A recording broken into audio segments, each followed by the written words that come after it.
Bonjour à tous, aujourd'hui on se retrouve pour une nouvelle vidéo.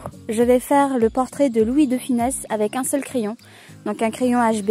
Et pour ça aussi je me munis d'une gomme à papier toute simple, achetée dans n'importe quelle supérette. Et une gomme mie-de-pain, donc c'est une gomme qu'on utilise pour le fusain et qui permet de gommer à des endroits très précis parce qu'elle est malléable et qu'on peut faire vraiment des bouts pointus pour gommer vraiment précisément. Le papier que j'utilise, ça dépend. Pour celui-ci, c'était un papier Bristol A3. C'est un papier qui est vraiment très lisse.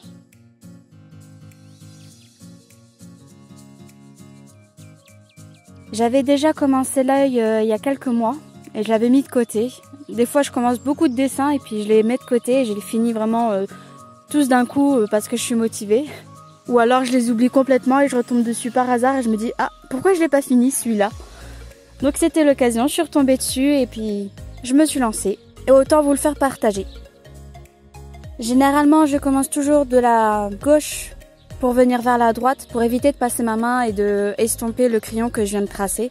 Et on fait toujours du plus clair au plus foncé. C'est-à-dire qu'on passe un coup léger et puis on repasse encore et encore jusqu'à ce qu'on obtienne la gamme de gris qu'on souhaite, pour avoir un effet vraiment de profondeur et de volume, ce qui fera que le portrait sera vraiment réaliste. On commence pas tout de suite à donner un gros coup de crayon tout foncé pour après vouloir estomper très légèrement. C'est pas ça le but, il faut vraiment y aller petit à petit.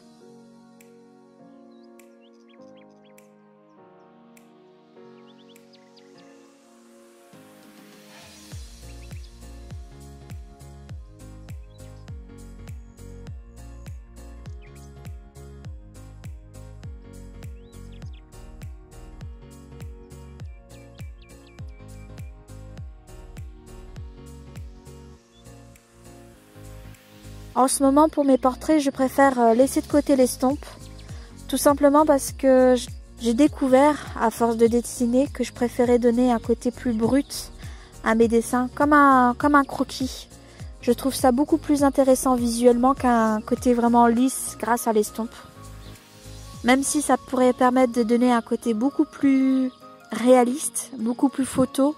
Le coup de crayon, c'est comme une signature, c'est vraiment propre à chacun. Et ce coup de crayon-là, c'est vraiment personnel et j'aime bien le travailler de plus en plus. Donc je préfère le laisser comme ça et laisser de côté l'estompe pour l'instant. Je changerai peut-être d'avis par la suite, mais en ce moment, c'est ce que je préfère faire.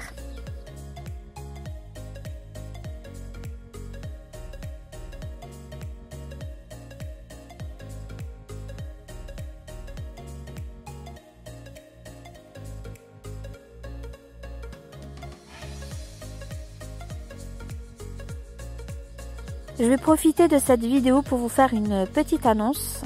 Ça fait au moins 6 ans que j'ai un projet dans le placard et que cette fois je l'ai sorti. C'est de créer ma boutique en ligne où je mettrai à disposition mon savoir pour vous proposer des portraits et des pancartes à prénom. J'avais ce petit projet-là en sortant de mes années lycée à Saint-Luc. Je voulais pouvoir gagner ma vie avec ma passion. Mais étant donné que je suis vraiment pas douée avec l'informatique, j'ai repoussé le départ de mon projet. Et grâce à un ami qui s'y connaît vraiment et qui est vraiment spécialisé dans ce domaine, je me lance enfin. C'est quelque chose qui me stresse un peu, je sais pas ce que ça va donner. Dans cette boutique, je proposerai des portraits et des pancartes et tout sera vraiment personnalisé. Le but, c'est que ça soit vraiment personnel. Donc pour les pancartes, vous pourrez choisir la typographie, mais également le thème. Quand je dis le thème, c'est les petits dessins qu'il pourrait avoir à côté des prénoms.